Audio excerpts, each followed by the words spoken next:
Welcome to Big Brander Podcast. My name is Dana Ohana, and this is the place where you're going to learn more about social media, brand building, and other marketing topics.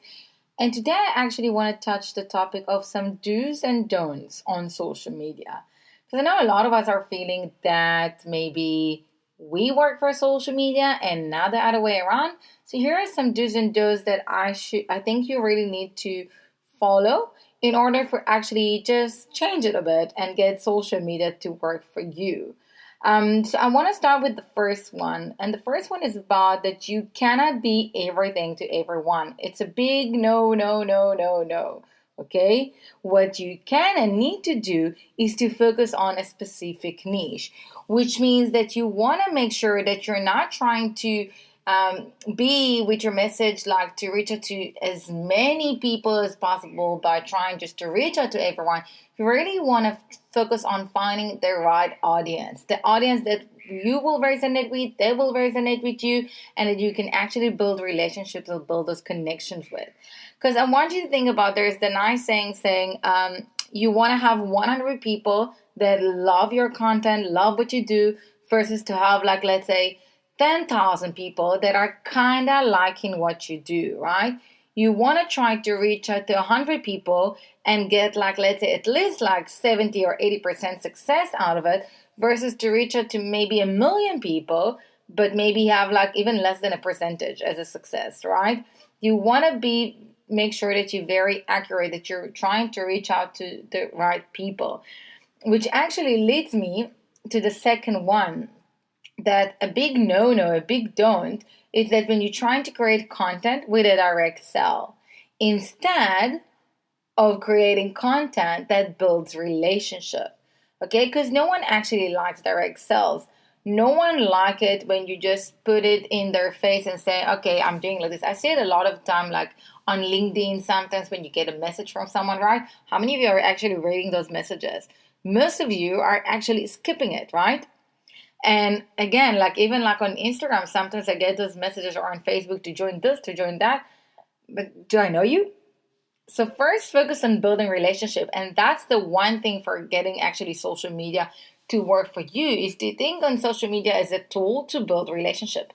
Because you need to remember, once you're building a relationship with your audience, okay, you're gonna gain their trust at a certain point. Once you're gonna gain their trust, they're gonna be loyal to you, loyal to your brand, and your best brand ambassadors. And that is how you can build a strong online brand. Okay, so it's very important to remember that. Which again, as you can see, that's why you really want to niche down. You want to look at social media from the side that you are using it to build relationship, not just to have a direct sell, which actually taking me to the part that, again, like a big no-no, and when people have not a clear message, they're just trying to put things out there, and it's like, I call it the spaghetti on the wall. You throw it on the wall, whatever sticks, whatever falls. But when you do it like this, you're not actually getting the results. But when you're actually focusing on having a clear message, a message that focuses on the problem and not on the solution, which again, it's not a direct sell, right? And that's what gets people to build a connection with you. Because if you speak about the problem, then I look at you and I was like, okay, that person understands what he's talking about because he understands what I experience. And if he's experiencing what I'm experiencing now, it means that he knows, like, the solution he's got. It's something that I actually want to take. It's something that I want to have, right? So that's why it's also very important.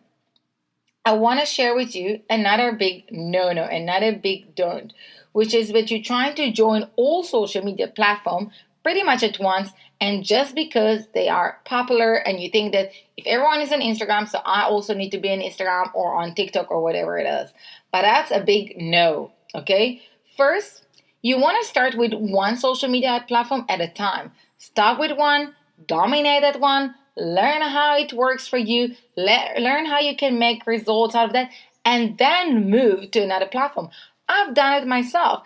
I didn't start it on my first year of my business working on all the different platforms. I first started with Facebook, and then after a few months I've done like Instagram, and then I've done YouTube, and then slowly I've added more.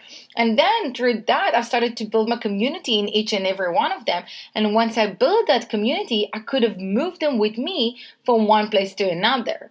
And that's another thing that you also want to remember, that you probably heard me saying that you don't want to copy paste your content, you want to recycle it. Because if you recycle your content and not just copy paste it, you bring something different to the same type of content from different angle you attack it, and that's which allows people again to follow you on different platforms and not as one. But as I said, don't also just join all of them at once, but also don't join just because they're popular. This is the part it goes to, you cannot be everything to everyone. You need to find your niche. You need to find your crowd, your people. And where they're spending the time, that's where you want to be. Where they're engaging with you, that's where you want to be. And you need to separate between, are they there on that social media platform just because it's like for fun and they like to watch certain type of videos? Like, for example, I can be on TikTok just because I enjoy to watch like videos of dogs and funny things. I can be on Pinterest just because I'm searching now, I want to do a new tattoo, and then I want to get some ideas out of it. Like, why am I there? Am I there for business or not? And those are the places where you need to be, where your audience spend their time. Another big no-no, another big don't, is when you post and then disappear for days, for weeks, or like until your next post. Don't do it. You need to be consistent. You need to be there. You need to engage with them. If I've posted something now, I want to make sure that in the first hours I'm there, I'm commenting back, I'm answering the questions, I'm there to engage with them. You want to build relationship, as I said. You want to build relationship. If you build relationship, you build trust. If you build trust, you build a strong online brand. And that's what you're trying to do. You want to build a brand that's going to be here for the long run, and not to close your business after a year or two or something like this. You want to have solid foundations for your business. Okay, so it's very important to make sure that you are there for your audience. You're there to build this relationship. You're there to communicate with them and engaging with them. Another one that I want to give you, and that's also like a big no, is that you are focusing on the wrong numbers. And you're focusing on basically growing your numbers. And you know what? I will divide it to two don'ts. The one is that you're focusing on growing your followers. The other one that you're focusing on the wrong numbers. And the reason why I want to separate between them is that, yes, first, when you are focusing just on growing your followers, you're not necessarily focusing on building a relationship with your followers, on getting to know your followers. So I prefer to have a little amount of followers, and for me to get to know them even one by one, and like have some personal connections with them, because this way I can convert them from followers to clients. But if I have lots of followers and I don't really know them, and they maybe just know me or just follow some of my stuff, I'm not going to make it easy for me to convert them from followers to clients, right? Because as I said, people buy from people, and people buy from people that have a connection, that they build a relationship, that they build trust. But if you're focusing just on getting the numbers in, you're not really focusing on necessarily being there. Yes, of course, you can find a way to balance it. But a lot of the time, we kind of on that chase of getting those numbers, which leads me to the last don'ts, which is focusing on the wrong numbers, which is getting more followers and getting more likes, or getting more views as well. But likes don't pay the bills. Views don't pay the bills. You can have 10,000 views, 500,000 views, but how many of them engage with you? How many of them are actually interested in what you're doing? Or maybe they just watch it because they scrolled on the screen and then it just passed. Or maybe because they thought it was nice, but nothing came out of it. You want to actually focus on the numbers that are going to help you to grow your business, to grow your brand. You want to focus on the numbers that are going to improve engagement, which means people that are DMing you, okay, sending you a direct message. People that are starting to follow you now and checking your profile. People that are saving your content, are sharing your content, are commenting on your content. Because if I take the time, because like is easy to do, right? You scroll and you like, you scroll and you like. It's like, an automatic kind of movement, reaction that we do. But if I find the time to type down something, or to click on the save because I want to come look at this after, or to click on the share because I think it's valuable and I want the people who follow me to see it. That's when you have a better chance to convert them from followers to actual clients.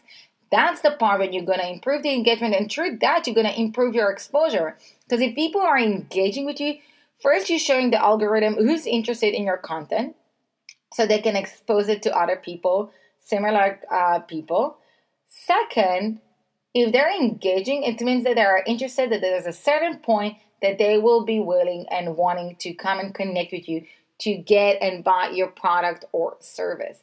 So think about it like this. I gave you lots of different do's and don'ts. I would love to hear from you with which one you resonated, which one are not, which one are you actually following, which one you were actually doing and now you want to make a change. I would love to hear from you what is working for you. And again, like does social media works for you or you work for them?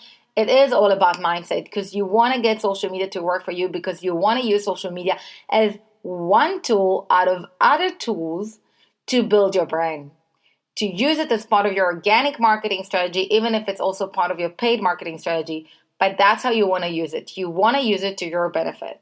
So I would love to hear from you in the comments on my other social media platforms. Search for Big Consulting and let me know with what are your takeaways from this episode of today.